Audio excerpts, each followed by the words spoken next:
Baiklah saudara, kawasan bebas cukai rantau panjang mula sibuk dan Kubang Kerian bakal terima lonjakan pembangunan hasil rancangan kawasan khas Kelantan. Laporan penuh kita bersama Azidi Abdullah di RTM Kota Baru. Silakan Azidi. Terima kasih Lela. Selepas lebih 3 bulan sepi tanpa sebarang aktiviti perniagaan, ekoran pelaksanaan Perintah Kawalan Pergerakan PKP, kawasan bebas cukai rantau panjang yang terkenal sebagai syurga beli belah kini kembali beroperasi. Ketika ini hampir 70% kedai dan gerai sudah memulakan operasi daripada kira-kira 1,200 peniaga. Jelas Pengerusi Persatuan Perniagaan Melayu Rantau Panjang, Ramli Abdullah, kehadiran pengunjung amat menggalakkan bukan hanya dalam kalangan penduduk tempatan, malah dari luar negeri ini. Nyata keputusan kerajaan membenarkan perjalanan rentas negeri membantu memulihkan ekonomi penduduk. Kita peniaga-peniaga sini rasa bersyukurlah. Sebabnya rezeki itu ada, sebab kita nak orang panggil nak ngimbuh Kelantan kata nak ngimbuh, sebabnya dah 3 bulan tak niaga kan. Bila 3 bulan tak niaga ni kering lah. Maknanya ni ibarat kita rasa basah semula, ada poket-poket pun ada lah. Bagi peniaga, mereka amat lega dengan perkembangan positif itu dan akan memastikan pematuhan SOP pencegahan COVID-19 seperti ditetapkan kerajaan. Awak tak mari dah lah ni. Sekat buka PKP daripada negeri boleh pindah ni, makna orang Terengganu pun mari, makna bolehlah jual tu sikit, lebih sikit. Mari orang Terengganu kan mari. Mari tu makna mari memang belilah, tidak main-main. Memang mari tu khusus nak beli dah. Minta lepas ni minta bi orang pelacun luar negeri ke luar pada Kelantan, orang Kelantan sendiri. Boleh marilah di Kata Panjang ni. Pasal menggawak di apa ni, lah ni dia PKP ni boleh marilah retah negeri ni. Itulah. Peniaga juga berharap pihak berkuasa tempatan dapat memainkan peranan untuk menarik lebih ramai kehadiran pengunjung. Usahawan Perusahaan Kecil dan Sederhana PKS disaran melakukan perubahan drastik dengan mengambil inisiatif belanjana semula ekonomi negara penjana ke arah perniagaan digital. Rektor Universiti Teknologi Mara UiTM Cawangan Kelantan, Profesor Madya Dr. Zulkifli berkata, sudah sampai masanya PKS berubah demi masa depan perniagaan masing-masing dengan meningkatkan kemahiran pemasaran melalui media baru. So di antara inisiatif yang boleh diambil dari situ adalah untuk meningkatkan kemahiran pemasaran.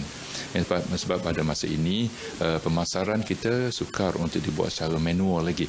So pemasaran sekarang ini telah menggunakan media yang baru, menggunakan media sosial yang mana dia akan mampu memberikan jangkauan yang jauh lebih luas. Cumanya mungkin bagi usahawan yang lama, mereka tidak begitu familiar dengan media ini. Jadi mereka boleh melabur dengan mata staf-staf mereka untuk explore peluang-peluang yang boleh digunakan untuk membuat program-program marketing mereka bagi memperkenalkan produk masing-masing. Mengulas perkara itu selepas menjadi tetamu program Kelantan FM, para usahawan boleh mengikuti pelbagai kursus berkaitan termasuk kemahiran insani disediakan UiTM. Ketika ini, institusi itu menawarkan 250 kursus jangka pendek dalam pelbagai bidang, termasuk kursus pemasaran dalam talian, pembangunan sistem dan analisis data perniagaan. Baru-baru ini, kerajaan telah mengumumkan pelaksanaan 40 inisiatif di bawah penjana bernilai 35 bilion ringgit untuk mempercepatkan pemulihan ekonomi negara. Bandar Kubang Kerian bakal menerima lonjakan pembangunan besar apabila ia dibangunkan sebagai bandar diraja Al-Muhammadi pertama di Kelantan. Proses pembangunan secara berfasa bawah rancangan kawasan khas RKK Kelantan itu kini dalam peringkat draft akhir melibatkan kawasan seluas 480 hektar dengan peruntukan berbilion ringgit.